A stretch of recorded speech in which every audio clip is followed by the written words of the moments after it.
what do you do about the problem of relativizing human suffering, relativizing challenges people go through? Because if you're going through something that's difficult, but people around you are going through something more difficult, and people far away from you are going through things that are even more difficult than that, how do you balance this? Because on the one hand, it's absurd to try to make yourself to put your issues down just because other human beings are having a worse time. On the other hand, there is genuinely a sense of proportion that it's healthy to keep. So this is a question that's arising, I think, for a lot of people because we've got a brutal war on our computer and phone screens every time we check the news. But our lives don't stop at the same time. Things keep moving and challenges keep happening and challenges keep going on. So I wanted to talk with you a bit about that balance. And this is a balance that I got really quite badly wrong for about a year or two of my life. And what happened to me was that about 20 years ago, when I was a postgrad student, I got myalgic encephalomyelitis, which is not unconnected with the reason I'm speaking to you like this. And for a few years, I couldn't walk, couldn't talk, couldn't think, really, couldn't read. Imagine not being able to read for a philosopher. And years went by, a few years went by, and I improved. I walked more and more, 10 steps, new steps every week. I read a couple of lines every day and I increased that. It was possible for me to increase it. And so I was better and well enough to embark on a quarter-time doctorate research. And that was about 15 years ago. And for the first year of little by little coming back to life, being again in a higher education environment, I struggled to take people's problems seriously. Because here I was, unable to talk and walk just months earlier, and I was in that place for a couple of years. And here were people telling me that they were really struggling with the second paragraph of the fourth chapter of their PhD. And especially for a young man with high self-esteem, a natural response for me was, come on, you're well, you're healthy.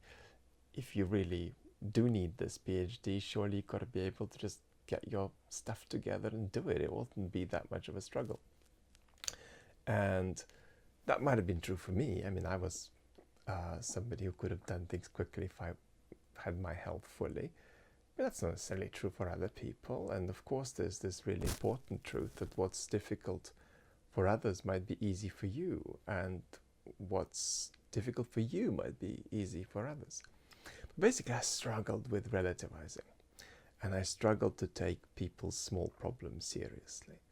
And then I really snapped out of that about a year later, maybe a year and a half later. And I have never gone back. And I have always been able to engage very deeply, very directly with people who were going through medium to small challenges in life. And so I've got a couple of thoughts about this. One is that I do think perspective helps. Given what I've been through, if somebody told me that I'm going to lose the use of my leg, or that my apartment will burn down, that won't be as big a deal to me as it may have been had I not gone through these challenges. Although somebody might say philosophers have such a wide existential perspective that they themselves should be unshocked by huge commotions in their private life. But nevertheless, when you go through this sort of big stuff, you can't take certain things as seriously as you could before. You can't take certain things as being truly existential when they're not. Your flat burning down is not existential. You're not dead, and you're not irreversibly ill from that, even though that's a huge, huge and overwhelming life challenge. And so here are the couple of thoughts I wanted to share with you about this relativization business. The first thing to do is, I think, to admit that there are, degrees of gravity to things. And there is no point in denying that. And one of the things I've learned going through this big experience that I had, and I think many of you may have had big experiences too, is that people who've been through big stuff have something in common. It's like they've looked under the carpet of existence. And what I find actually is that I have an immediate connection when I meet other people who've gone through big stuff. There are many examples, but just one is sticking in mind.